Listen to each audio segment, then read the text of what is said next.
اللہ نے کسی کو کچھ معجزہ دیا، کسی کو کچھ معجزہ دیا۔ ہر انبیاء آئے تو اپنی طرف سے اللہ کی جانب سے ایک معجزہ لے کر آئے۔ دنیا والے نہیں مانتے تو معجزہ کر کر دکھا دیتے، دنیا والوں کی عقلیں دنگ رہ جاتی اور اللہ کے ولی کی اس بات کو، اللہ کے نبی کی اس بات کو مان لیا کرتے۔ میرے اور آپ کے آقا صلی اللہ علیہ وسلم آئے تو اللہ نے حضور کو معجزے دے کر نہیں بھیجے، اللہ نے حضور کو معجزہ عطا نہیں کیا، بلکہ پیارے آقا صلی اللہ علیہ وسلم کو سراپا معجزہ بنا کر بھیجا۔ پیارے آقا آئے تو خود معجزہ بن کر آئے، حضور کا چلنا اللہ نے معجزہ رکھ دیا، وہ چلے تو کائنات چل پڑتی۔ حضور کا مسکرانا اللہ نے معجزہ رکھ دیا، وہ مسکرائے تو تمام کائنات پر اللہ تبارک و تعالی رحمتیں نچھاور کرتا ہوا نظر آتا ہے۔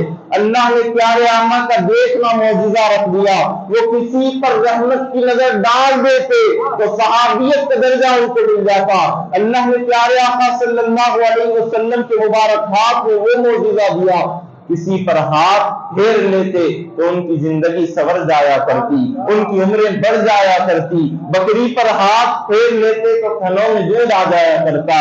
اللہ نے وہ معجزہ عطا فرمایا کہ گرمی کے موسم ہو، حضور کو مبارک پسینہ جا رہا ہو، لوگوں کے پاس سے بدبو آتی ہے، پیارے آقا صلی اللہ علیہ وسلم کے پاس ایسی خوشبو آتی ہے کہ مشک و عنبر بھی پھیکے پڑتے ہوئے نظر آتے ہیں۔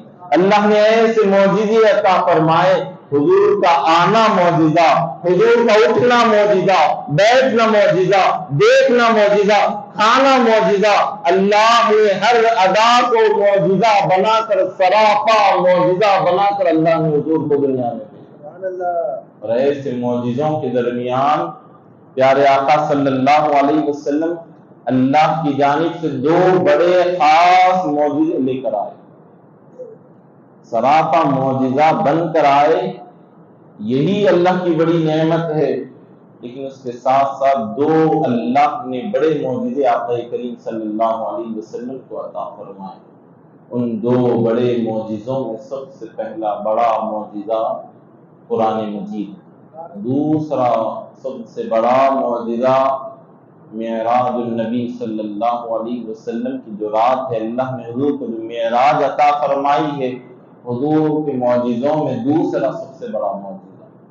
معراج کہتے ہیں بلندی کو، اللہ کے پیارے حبیب صلی اللہ علیہ وسلم کو اس وقت اللہ نے تمام بلندیاں عطا فرما دی اور اپنا دیدار خاص عطا فرما دیا، تو تحفے میں معراج ملی اور امت کے لیے تحفہ نماز لے کر پیارے آقا صلی اللہ علیہ وسلم آئے۔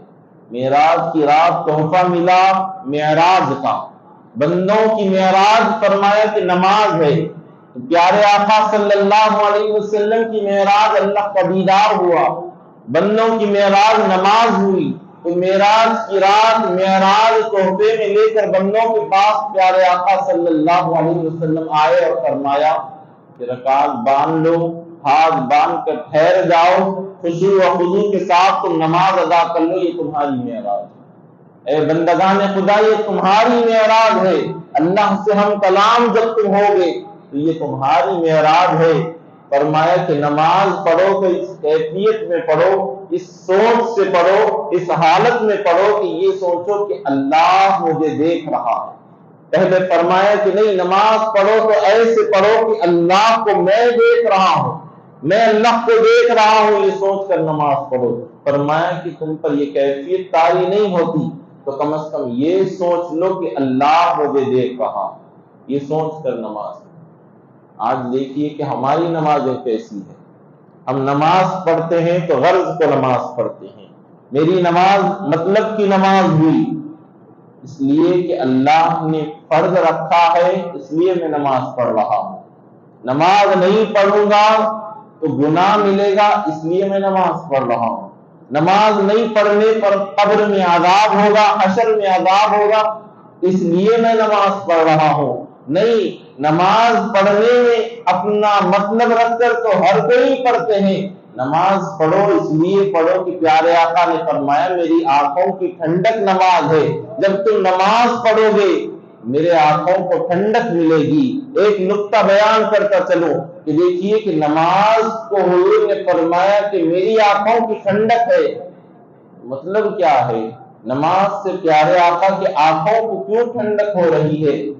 حضور فرما رہے ہیں کہ تحفے میں نماز جب ملی تھی، جب اللہ کا دیدار کر رہا تھا تو میرے آنکھوں کو ٹھنڈک ہو رہی تھی۔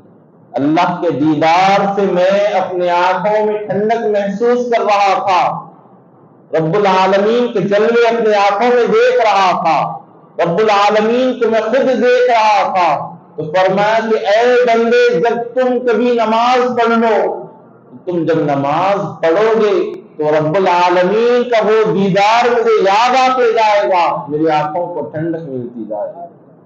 تو آنکھوں کی ٹھنڈک حضور نے نماز کو کہا، اس لیے نماز پڑھو کہ حضور کو تحفہ ملا ہے، پیارے آقا صلی اللہ علیہ وسلم کی آنکھوں کی ٹھنڈک ہے۔ اللہ چاہ رہا ہے کہ بندے نماز پڑھے، یہ کیفیت میں آ کر نماز پڑھے۔